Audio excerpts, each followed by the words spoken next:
السلام علیکم ورحمۃ اللہ وبرکاتہ۔ امی عزیر وائس میں آپ کا خیر مقدم ہے۔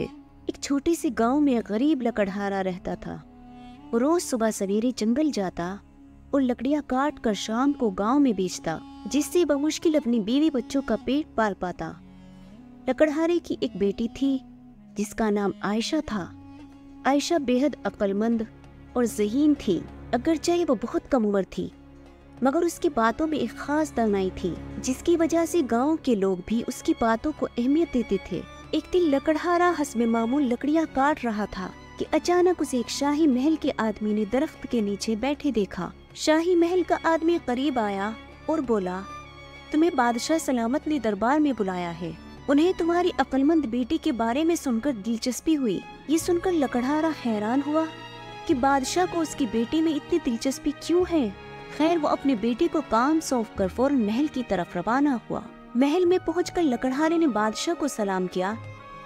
بادشاہ نے اسے دیکھ کر کہا، ہم نے سنا ہے کہ تمہاری بیٹی بڑی عقل مند ہے۔ ہم اس کی عقل کا امتحان لینا چاہتے ہیں۔ اگر وہ ہمارے سوالوں کا صحیح جواب دے تو تمہیں انعام ملے گا۔ لکڑہارے نے بادشاہ کی بات پر سر ہلایا اور بولا، حضور، میرے لیے باعث عزت ہے، مگر میری بیٹی سے کیا سوال کیا جائے گا؟ بادشاہ نے ہنستے ہوئے کہا، یہ ایک چھوٹا سا امتحان ہوگا۔ تمہاری بیٹی کو 2 سوالات کے جواب دینے ہوں گے۔ بادشاہ نے پہلے سوال کے لیے لکڑہارے کو چیلنج دیا کہ وہ ہمیں بتائے کہ دنیا میں سب سے قیمتی چیز کیا ہے اور سب سے معمولی چیز کیا ہے۔ لکڑہارا پریشان ہوا، مگر اس نے سوچا کہ عائشہ شاید اس کا جواب دے سکے۔ بادشاہ نے اگلی صبح تک کا وقت دیا اور لکڑہارا واپس گھر آ گیا۔ گھر آ کر اس نے عائشہ کو بادشاہ کے سوال سنائے۔ عائشہ تھوڑی دیر تو خاموش رہی اور پھر بولی، بابا، آپ بادشاہ کو بتائے کہ دنیا کی سب سے قیمتی چیز وقت ہے، کیونکہ وقت کبھی واپس نہیں آتا۔ جو وقت گزر جائے اسے خریدنا بھی ممکن نہیں ہوتا، اور سب سے معمولی چیز غرور ہے، کیونکہ یہ انسان کو برباد کر دیتا ہے اور انسان اپنی عزت کھو دیتا ہے۔ لکڑہارے کو بیٹی کی ذہانت پر فخر محسوس ہوا اور اس نے اسی جواب کے ساتھ دربار میں جانے کی تیاری کی۔ اگلی صبح لکڑہارا دربار میں پہنچا اور بادشاہ کو عائشہ کے بتائے ہوئے جوابات دیے۔ بادشاہ نے سن کر حیرت سے کہا، واقعی تمہاری بیٹی بہت عقل مند ہے، اس نے بالکل صحیح جواب دیا ہے۔ بادشاہ نے لکڑہارے کو انعام دیا اور کہا، میں تمہاری بیٹی کا ایک اور امتحان لینا چاہتا ہوں۔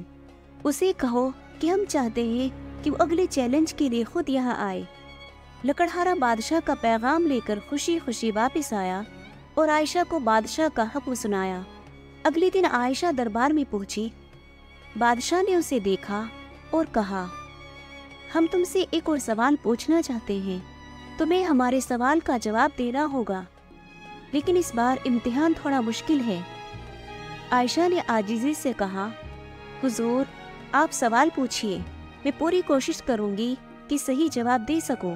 بادشاہ نے کہا، تمہیں میرے لیے ایک ایسی چیز لانی ہے جو زندہ بھی ہو اور مردہ بھی، اور وہ چیز میری خدمت کے لیے کارآمد بھی ہو۔ عائشہ نے تھوڑی دیر سوچا، پھر بولی، حضور، میں آپ کے حکم کے مطابق یہ چیلنج پورا کروں گی، مگر مجھے تھوڑا وقت چاہیے۔ بادشاہ نے اسے 1 دن کا وقت دیا۔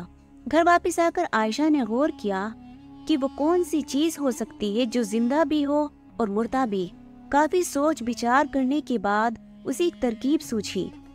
اگلی صبح وہ ایک مرغی کے ساتھ بادشاہ کے دربار میں حاضر ہوئی۔ بادشاہ نے حیران ہو کر پوچھا، یہ کیا ہے؟ عائشہ نے احترام سے کہا، حضور، یہ ایک مرغی ہے، اگر اسے ذبح کر دیا جائے تو یہ مردہ بھی ہوگی، لیکن ابھی زندہ ہے اور آپ کی خدمت کے لیے انڈے دے سکتی ہے۔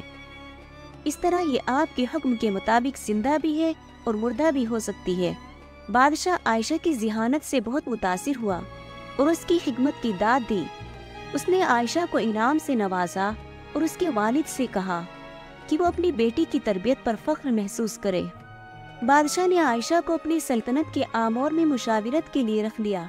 یوں عائشہ کی عقل مندی نے نہ صرف اس کے خاندان کو عزت بخشی، بلکہ گاؤں کے لوگوں کے لیے بھی فخر کا باعث بنی۔ اس قصے سے یہ سبق ملتا ہے کہ علم اور حکمت ہی اصل دولت ہے، اور اگر انسان میں عقل و دانش ہو تو وہ ہر مشکل کا حل نکال سکتا ہے۔ اس کہانی سے یہ ہمیں سکھایا جاتا ہے کہ عقل و دانش کی اہمیت دولت سے زیادہ ہے، اور علم سے ہر رکاوٹ کو دور کیا جا سکتا ہے۔ دوستو، امید ہے کہ یہ کہانی آپ کو پسند آئی ہوگی۔ اگر آپ کو اس طرح کی کہانی میں انٹرسٹ ہے تو پلیز عزیر وائس کو سبسکرائب کیجیے، لائک اور شیئر کیجیے، اور کمنٹ میں اپنی رائے کا اظہار ضرور کیجیے۔ شکریہ۔